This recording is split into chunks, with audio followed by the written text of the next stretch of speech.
सैलाब ज़दा लोगों को इमदादी थैले पहुंचाने के लिए होने चाहिए थे, वो जहाज़ उड़ाए गए एक सियासी आदमी को मुल्ज़िम बनाने के लिए। एक जहाज़ बलूचिस्तान से उड़ा, जहां कच्चे घरौंदे जिनके गिर गए थे उनको पूछने वाला कोई नहीं है, और दूसरा जहाज़ वहां से उड़ा जहां से जो लीडर हैं वो जहाज़ों में उड़ते रहते हैं और लोग जो हैं उनके मुंह के ऊपर मक्खियां उड़ती रहती हैं और वो बेआसरा हैं। उसमें जज साहब ने ये कहा है कि आज मेरी बहस मुकम्मल हो गई है और दूसरी साइड प्रोसिक्यूशन ने कहा है कि हमने बहस करनी है, और मैंने कहा आप पे एतबार ही नहीं रहा कौम का, इसलिए कि आप कहते बहस करनी है और ट्रांसफ़र ऑर्डर पकड़ के जज के हाथ में पकड़ाते हैं। कोई अदब आदाब, कोई थोड़ा सा SOP, कोई थोड़ा सा इंसानियत होती है हर निज़ाम में जो इम्पोर्टेड में नहीं है। उसके साथ ही वो उनकी दरख्वास्त पे दूसरी साइड गवर्नमेंट की दरख्वास्त के ऊपर कल की तारीख जज साहब ने दी है, और जज साहब ने वाजे किया है कि कल हुकूमत की तरफ से बहस की जाए। कल ही मैंने ऑर्डर करना है। एक दूसरी इम्पॉर्टेंट बात मैं आपके सामने ये रखना चाहता हूँ कि जब भी पाकिस्तान में गवर्नमेंट टूटती है या गवर्नमेंट टूटने का ऐलान होता है तो जो मुखालिफ हैं वो खुश होते हैं।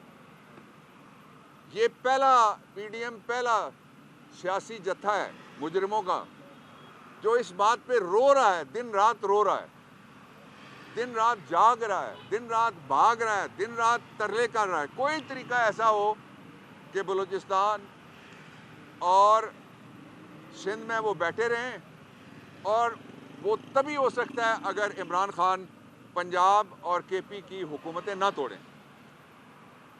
यहाँ अगर कोई एक उम्मीदवार जीतने वाला हो तो कल्चर ऐसा हो गया सियासी के हारने वाले उसकी सुपारी देने के लिए दौड़ पड़ते हैं। आपने देखा किस तरह से इमरान खान के ऊपर हमला हुआ। उनको डर ये था कि इस्लामाबाद में अगर इमरान खान आ गए तो उसी दिन उनको घर जाना पड़ेगा। ये पाकिस्तान की इम्पोर्टेड गवर्नमेंट पहली है जो इस बात पे रो रही है कि अपनी हुकूमतें मत तोड़ो। क्या किसी ने पहले हुकूमतें तोड़ी हैं एशिया की तारीख में कि 2 रियासती बाकी जगह होता है, यहाँ प्रोविंस हम कहते हैं, सूबाई वफाकी यूनिट हैं, उनकी बाकायदा 2 हुकूमतें तोड़ने के लिए। और फिर दूसरा, कभी ऐसा भी हुआ कि एक पार्टी कहे कि हम इस्तीफ़ा देते हैं और जो कस्टोडियन ऑफ द हाउस हो वो कहे मैंने इस्तीफ़े मंजूर नहीं कर रहे, मैं पंजाब नहीं जाऊंगी, मैं इस्तीफ़े नहीं मानूंगी। ये फिल्मों में होता है भाई, लेकिन ये हतमी फैसला है 23 तारीख को इंशाअल्लाह अज़ीज़ ये असेंबलियाँ टूटेंगी। मरकज़ी असेंबली से भी, जो नेशनल असेंबली है उसमें से भी इस्तीफ़े आएंगे उससे पहले इंशाअल्लाह, और उसके साथ ही पूरे पाकिस्तान में इलेक्शन होगा।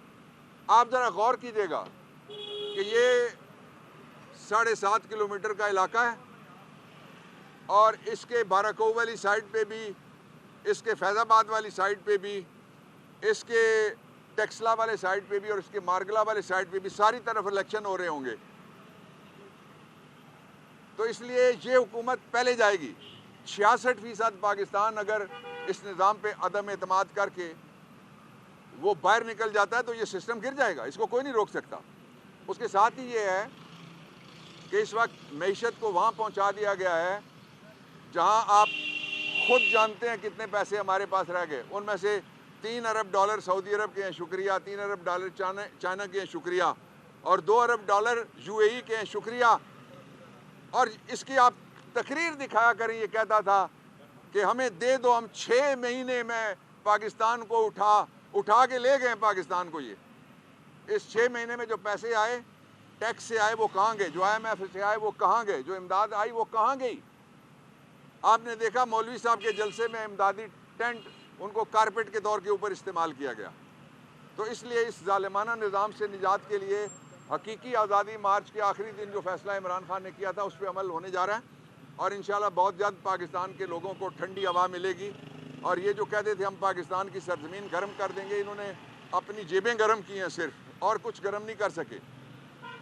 उसके साथ ही जो इमरान खान है उनके फैसले पे पूरी तहरीक इंसाफ यकसू है और पंजाब हुकूमत तोड़ने के लिए हमारे इत्तेहादी भी हमारे साथ हैं और हम यकसू हैं।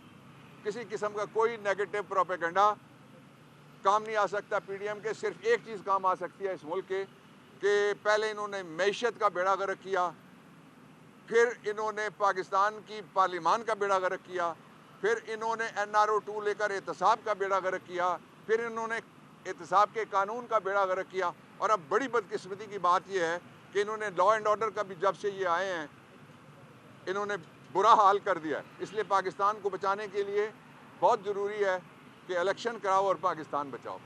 हकीकी आज़ादी की जंग में बोल भी कप्तान के हमकदम। इलेक्शन कराओ मुल्क बचाओ की लाइव ट्रांसमिशन दिखाई लम्हा बलम्हा सूरत हाल। रील और रेटिंग में भी बोल न्यूज रहा नंबर 1।